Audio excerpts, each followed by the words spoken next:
American Morning, the most news in the morning, period. Weekdays 6 Eastern.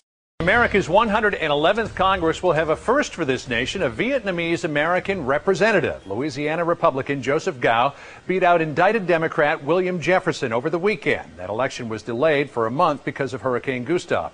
Congressman-elect Cao joins us this morning from his district, the 2nd District in New Orleans. Correct me if I'm wrong, but I believe you're the first Republican to represent the New Orleans area since 1890.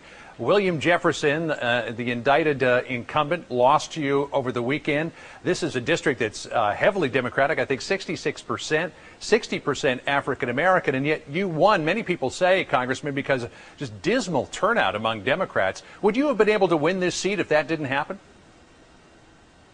I'm not sure about that, John, because as you know, the people of the 2nd District are ready for change and ready for a new direction.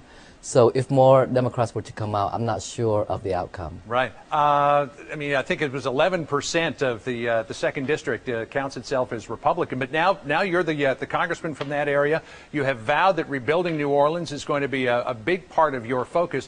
What are you going to do that hasn't been done so far in putting New Orleans back together after Hurricane Katrina?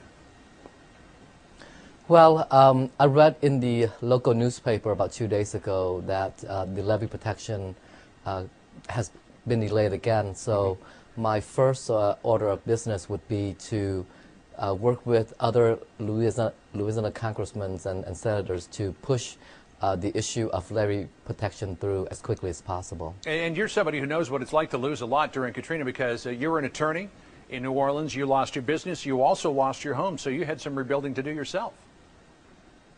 Yes, actually, I have to rebuild my home twice in the last 3 years. We had 8 feet of water from Katrina, and then Gustav sent in another 1.5 feet. So we just finished rebuilding our house for the 2nd time in 3 years. So I know of the struggles and the inconvenience and the hardships of rebuilding. Right. Now, as we said, this is a first for America. I mean, we got a lot of firsts this year.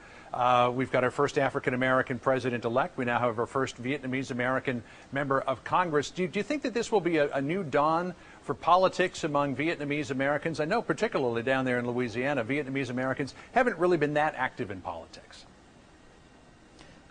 That is true, and I hope that this will be a new day for Vietnamese-American politics. I hope that more of the young Vietnamese-American will become more interested in political action, in social issues, and hopefully in the near future we can bring more Vietnamese-Americans to Congress. Hey, we should point out to our viewers that you escaped after the fall of Saigon in 1975. I believe you and 1 or 2 siblings were the first to come over.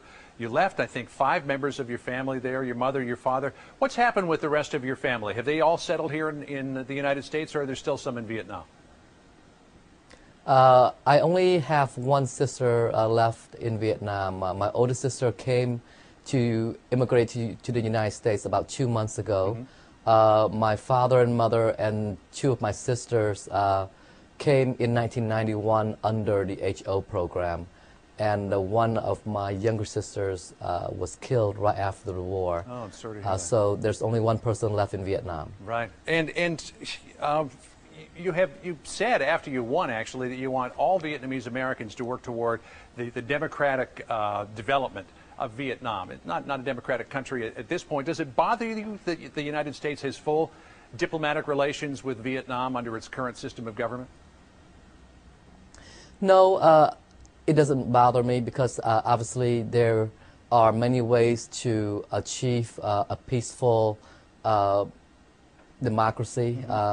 So I'm pretty sure that in many ways we will be able to communicate, to converse, so that in the near future we can try to encourage Vietnam to allow people more freedom of religion, more civil rights, and hopefully to turn the country into a democracy. All right. Well, Congressman Joseph Cao, the first Vietnamese-American elected to Congress, good to talk to you this morning. I guess we'll be seeing a lot more of you in Washington. Thanks for joining us.